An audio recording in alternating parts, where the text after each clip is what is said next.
All right, this is chapter 14, question number 4 of the worksheet, homework worksheet. All right, it says consider the following battery, and it says write a reduction half reaction occurring at the solid carbon electrode, and include physical states. Let's go ahead and break this down before we answer just this question. In this battery, on the left-hand side here, we have the anode. And on the right-hand side, we got the cathode. And the way that I remember what's happening where is anode has an A. So I say anode is oxidized because these are both vowels, the A and the O. Ayo. All right. And then here we have the cathode, and that's where I remember those are consonants, and that's where things are reduced. Okay, so on the left-hand side, you've got the what's oxidized. On the right-hand side, we have what's going to be reduced. So it says write the reduction half reaction according to the electrode and include the states. Well, if we were writing the oxidation reaction, we'd say we've got the solid cadmium.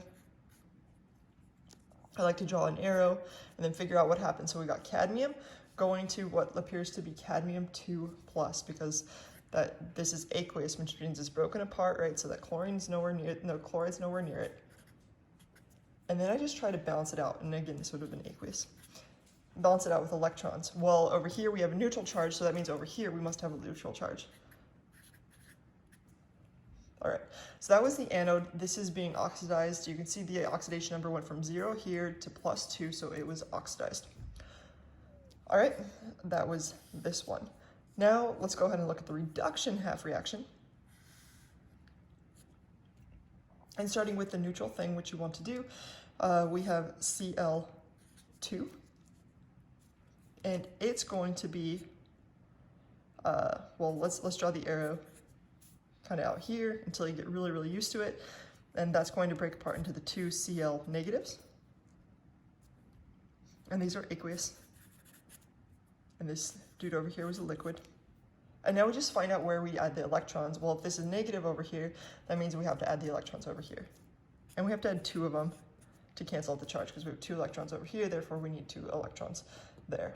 Everything looks balanced, and this is in fact your answer. That's the reduction half reaction.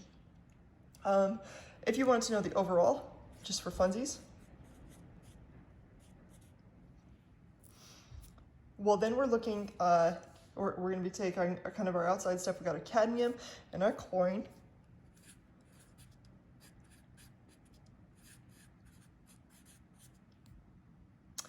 And it's going to be forming the cadmium 2+. Plus, and this would be aqueous, plus 2 Cl negatives, which are also aqueous. In other words, the cadmium chloride. And this would be our overall reaction that occurs when you add them up. The electrons will cancel. Okay, so again, that's our answer, but I gave you a whole lot more than you needed or bargained for. All right, so from which electrons will electrons flow from the battery into a circuit? Well, what thing is giving off the electrons? Is it the cadmium here, or is it the chlorine here? Well, chlorine looks to me like it's Cl2. It looks like it's taking on electrons. And that's why it's got a charge over here. But cadmium, though, is like spitting electrons out. It's like, take them. You can have them. So that's where the electrons are going to be coming from, is from the cadmium. So it says from which electrode? That will definitely be from the anode. In other words, the cadmium electrode.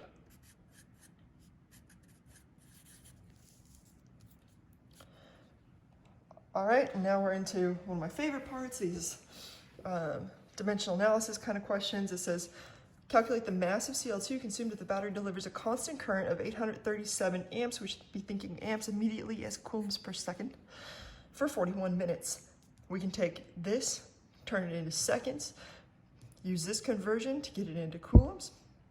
From coulombs, we can actually get to electrons. From electrons, we can get to chlorine. And from chlorine, we can get to mass. Let's do it. And then if none of that made sense, it will. Always start with a thing with 1 unit. We got 41 minutes.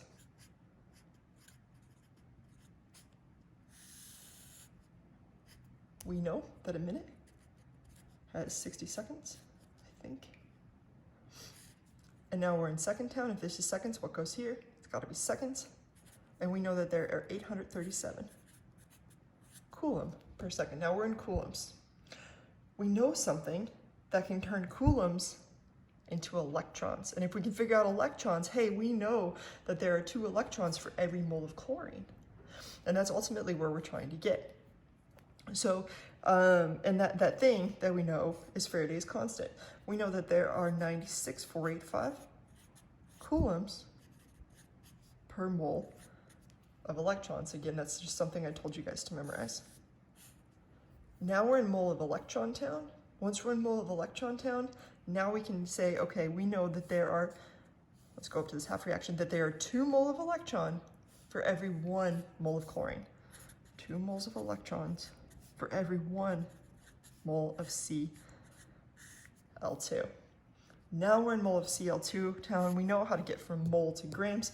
That should be ingrained in you from previous chemistry courses. We know a mole of Cl2 has a mass of 2 chlorines, which would be about 70, it's 35.45 per chlorine. So we got 2 of those, so it'd be 70.90 grams. And then this question actually says in kilograms. I didn't put that there, but it's asking for it in kilograms. So let's go ahead and add that. We want to go from grams to kilogram. The conversion is that kilo is 10 to the third, so there are 10 to the third grams in a kilogram. Let's go ahead and calculate it all out and see what we get. 41 times 60 times 837 times 70.9 divided by 96485 divided by 2 divided by 10 to the third gives me an answer of 0.